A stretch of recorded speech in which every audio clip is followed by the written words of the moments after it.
There's a moment. You sit there quiet, but it doesn't feel peaceful. It feels empty, but not a clean, spacious kind of empty. It's the heavy kind, the kind that presses down on your ribs like a memory you can't shake. You try to breathe, and all you feel is a dull ache where wonder used to live.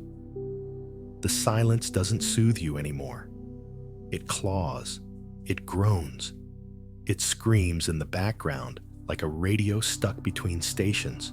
You remember how it felt when you first touched something sacred. The books, the retreats, the mantras that left your voice hoarse but your heart full. The way the couch seemed to shimmer with some invisible light. Those goosebumps, those waves, they felt like proof. Proof that something was waking up inside you. But now, it's like biting into cardboard soaked in memory. Nothing moves. Nothing stirs. You're not even sad. You're just tired. But maybe you didn't lose anything. Maybe you're not going backward. Maybe you burned through the sugar coating and hit the raw thing underneath. This isn't regression. This is the furnace. The part where the real heat begins. You were floating before, up in the clouds of realization. But your nervous system wasn't built for constant lightning. There comes a time when even your spirit asks for sleep. When your body begs for the ordinary. What you think is failure might be your first real taste of being human again. This collapse, it isn't a bug. It's part of the design. The system folds in on itself and gravity returns. The floating stops. You're not meant to drift endlessly in a sea of insight. You're not a balloon. You're a body. And the fall you're feeling now, it's not a fall at all. It's a landing, a sacred one, a messy one. You see, you mistook understanding for transformation.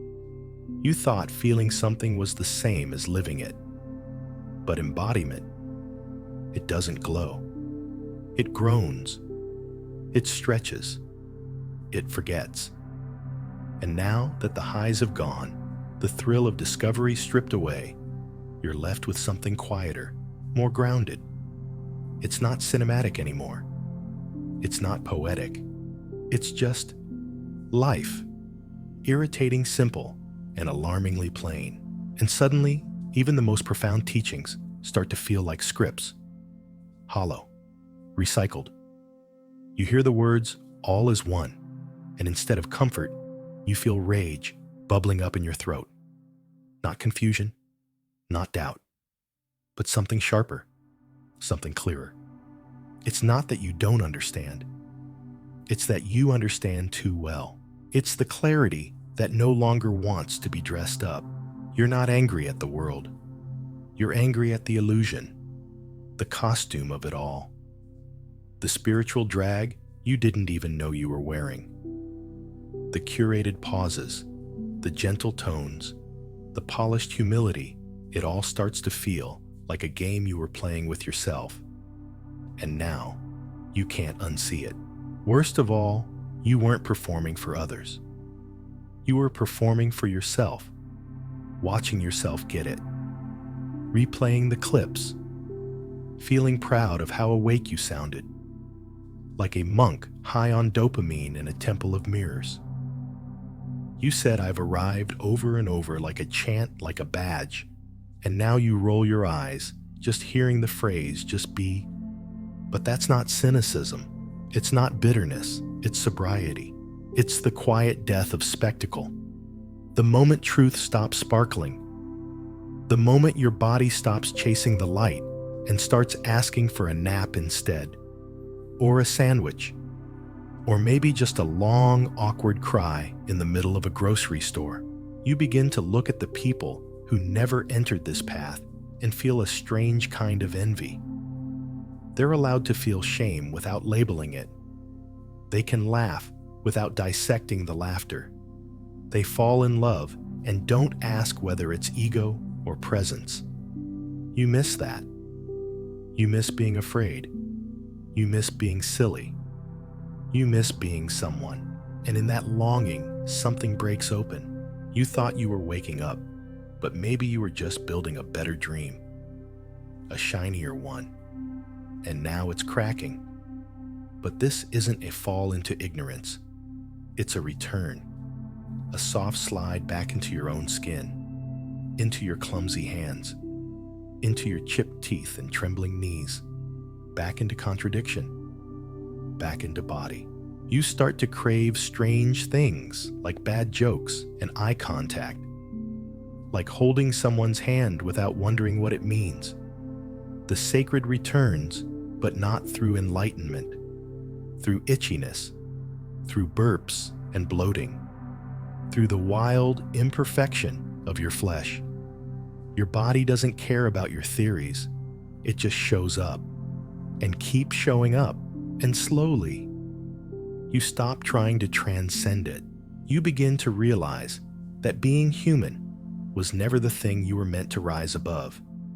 It was the thing you were supposed to meet, fully, with all its mess and glory. You suffer not because you're broken, but because you feel. You rot. You ache. And you do it beautifully, whether you notice or not. That tiredness you feel, it's not just physical. It's soul deep, like trying to breathe after too long underwater. You haven't failed. You've just had too much light and not enough rest. Too much spirit, not enough socks.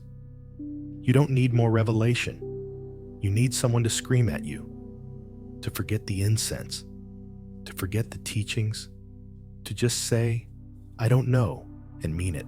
Let it all fade. Let the echoes die. Even insight has an expiration date. Even wisdom rots if you keep it past its ripeness. Eventually, it stops nourishing you and starts poisoning the very part of you it once healed. And clinging to that rotting wisdom, that's not growth. That's pride. That's fear wearing a mask of neutrality. And maybe, just maybe, it's time to eat a grilled cheese sandwich. So yeah, make that grilled cheese. Watch that dumb cartoon. Let the crumbs fall into your lap. Eat without needing to analyze the flavors. Let messiness exist without making it sacred. Stop optimizing every moment like your soul is on a schedule. Just be a person sitting, chewing, sighing. Let yourself feel bad, and don't try to spiritualize it. Don't witness it. Don't dissect it. Let it ruin your day. No incense, no silver lining, no cosmic reframe.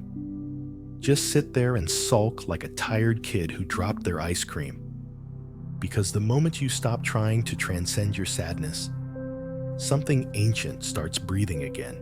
That version of you, the one who never needed fixing, starts leaking through. Quietly, without a glow, without a sound cue. Not enlightened, just real. What you're grieving isn't the awakening. It's the performance. The little theater you built to make the void feel safe. The scaffolding of knowing. The perfect posture of someone who gets it. But now, you're not watching from the balcony anymore. You're downstairs, in the kitchen, barefoot, confused, alive. You're being asked to unknow, and that's the most terrifying thing of all. Because unknowing doesn't give you anything to hold. There are no fireworks, no tingling spine. It shows up in silence, in boredom, in dishes piling in the sink. It shows up in the parts of life no one wants to film. And there's no tidy ending. The confusion just stays, lingers. No dramatic release, just a weird piece in the middle of the mess. And that's how you know it's real. You'll start to notice the people you once looked up to, the wise ones. Some now seem tired. Others are still high on their own metaphors. repeating the same 3 poetic lines like monks frozen in time. Minimalists addicted to erasure. And it's not that they're wrong, it's that you see it now. You recognize the echo. You recognize yourself, and you want to shake them. Not out of judgment, but out of grief. Grief for who you were. Grief for all the effort you poured into looking like you didn't need anything. So you stop. You stop chasing that next clean experience.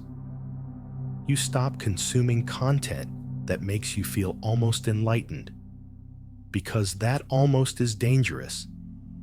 It numbs the very wound that's trying to open.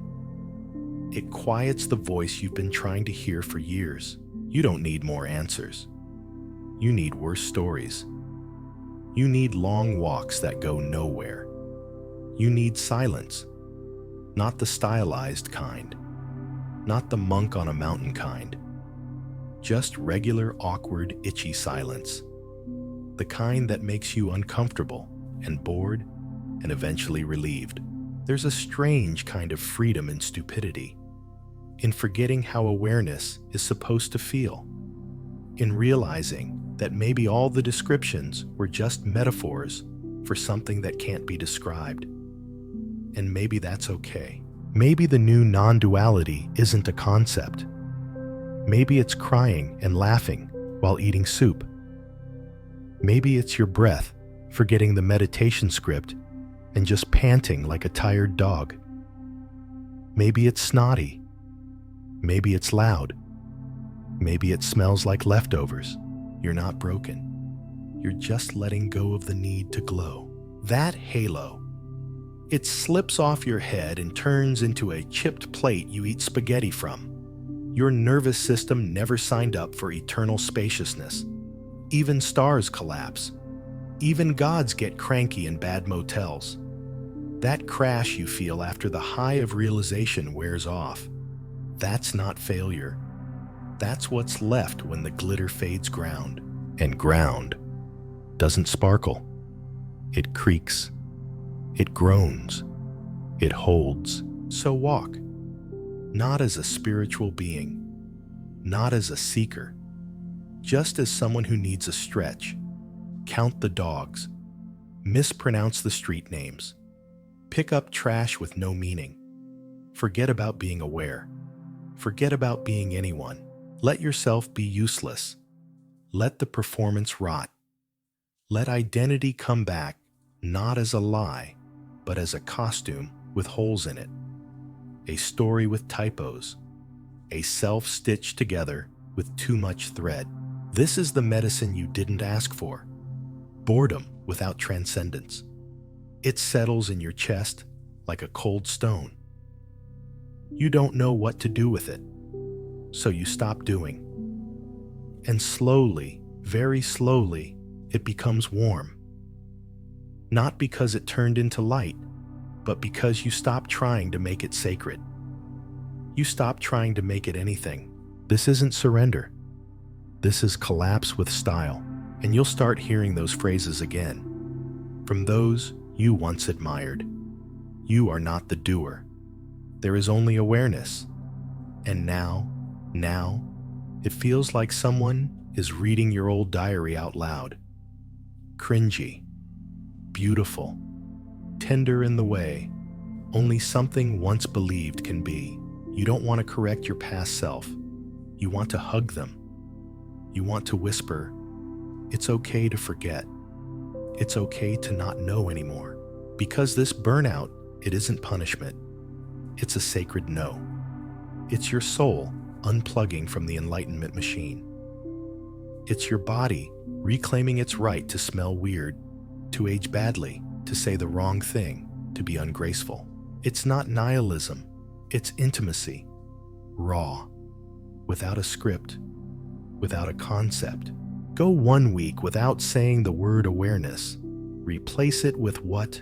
You'll be surprised how quickly things fall apart.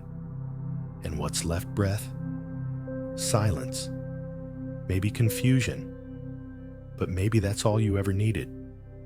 Not clarity, not alignment, just presence without a label. You're not failing at non-duality. You're winning at being alive. And maybe being alive means some parts of you never wake up.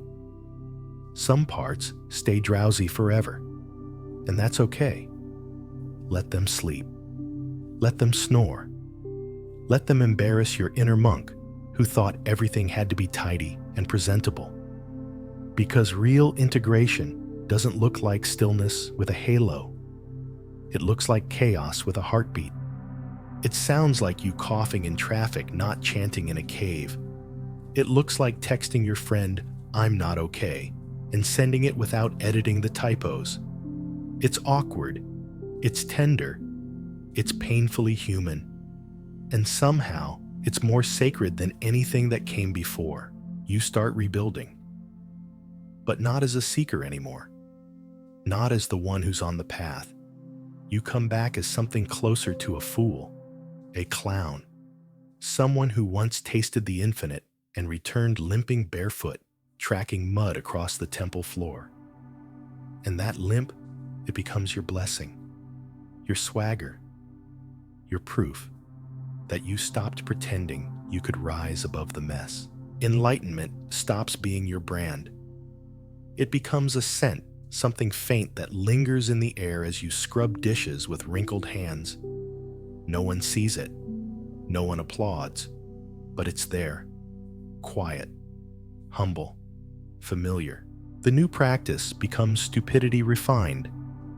Surrender with sarcasm. Presence that forgets itself halfway through sneezing. You no longer care about looking aware. You care about being real. Even if it's boring. Even if it's sloppy. Even if it's barely holding together.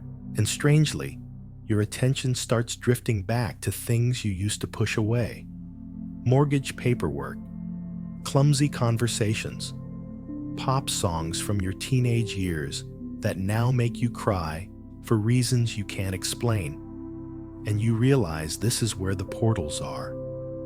Not in the silence of mountaintops, but in the unskippable mess of regular life.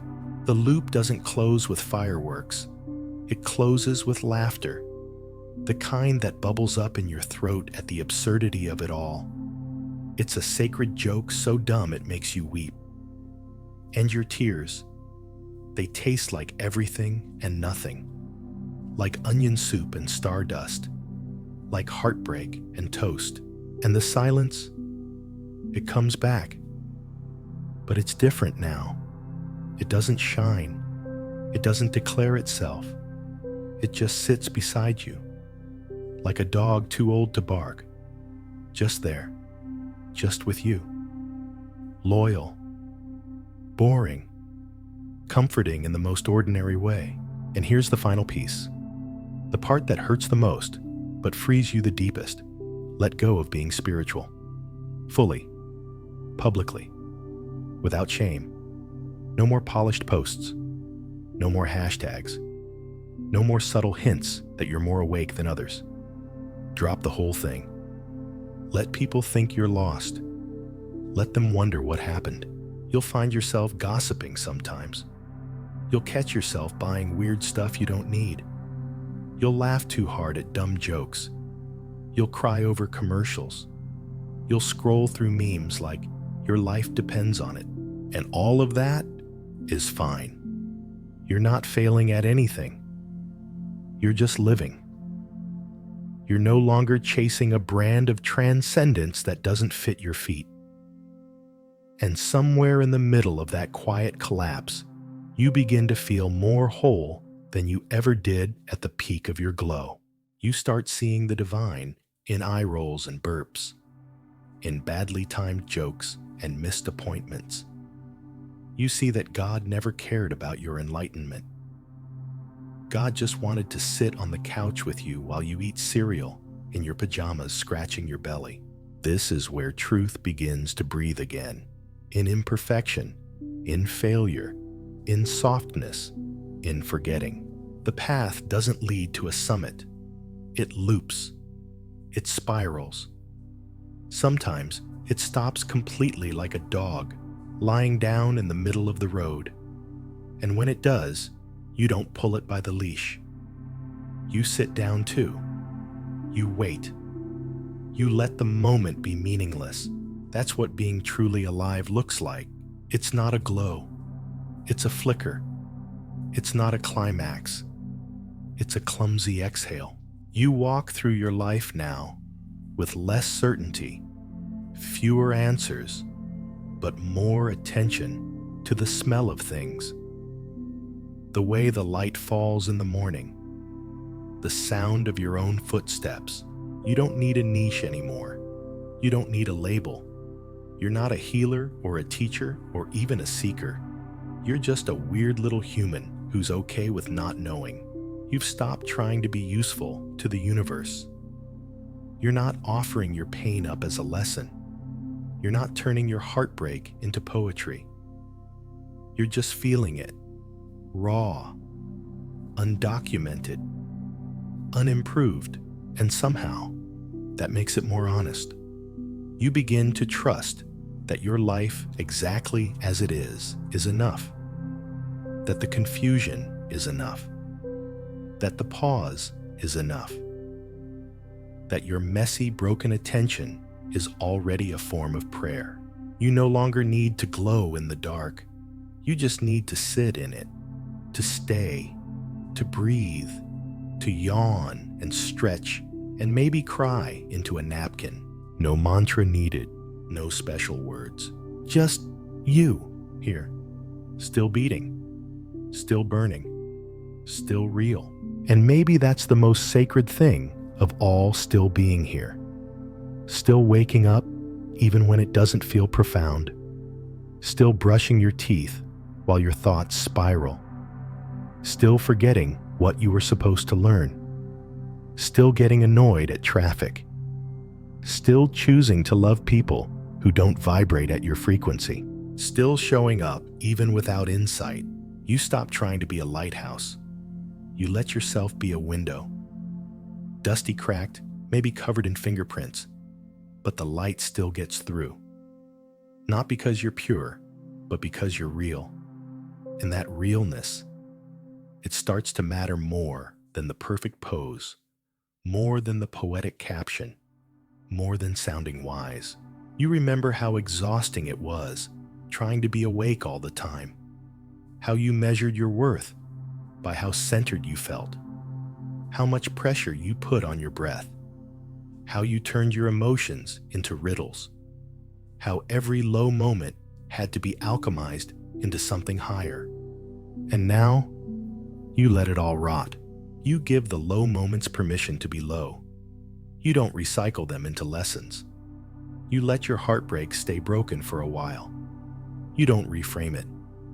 You just hold it sticky and sharp in your chest like a piece of glass.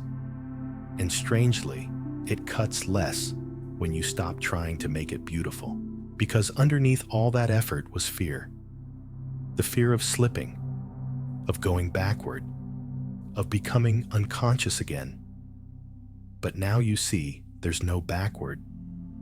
There's just breath, and forgetting, and remembering, and forgetting again. You stop performing awareness. You stop tracking your inner state like a stock market graph. You stop needing every moment to be sacred, and in doing so, it becomes sacred again, not because it glows, but because it doesn't. You let some parts of yourself stay ugly. You let shame sit at the table. You give your sadness a blanket instead of a lecture. You stop trying to edit your humanity. And you realize this was the point all along, not to transcend life, but to be it, to feel the floor under your feet, to laugh at the wrong time, to send texts you regret, to love too hard, to forget the teachings and still find your way back, not because you know, but because something inside you is soft enough now to just listen. And sometimes that something sounds like a child humming, or a sigh, or your own stomach growling, or your friend laughing too hard at a joke that wasn't funny. And sometimes it's just silence. But not the old silence, the spiritual silence you used to chase. This one is different. This one doesn't want anything from you. It just sits beside you like an old friend who no longer needs to be interesting. You give up needing to arrive. You give up needing to glow. You start showing up in conversations not to impress, but to connect.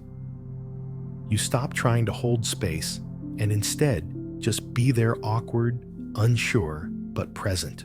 You catch yourself gossiping, and instead of judging it, you laugh. You cringe a little, but you laugh.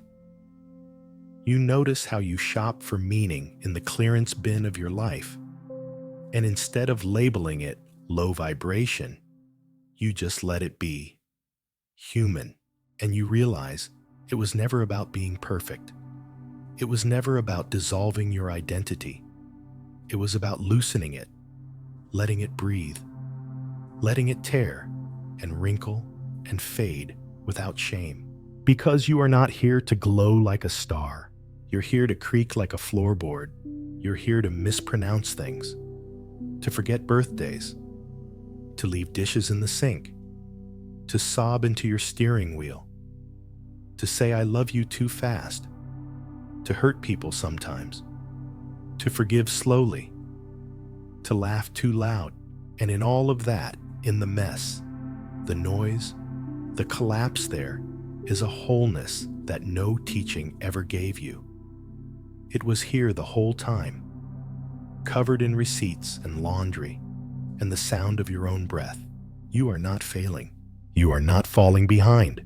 You're just learning how to be here without needing the moment to sparkle. You're letting life be heavy, letting it be plain, letting it be just enough.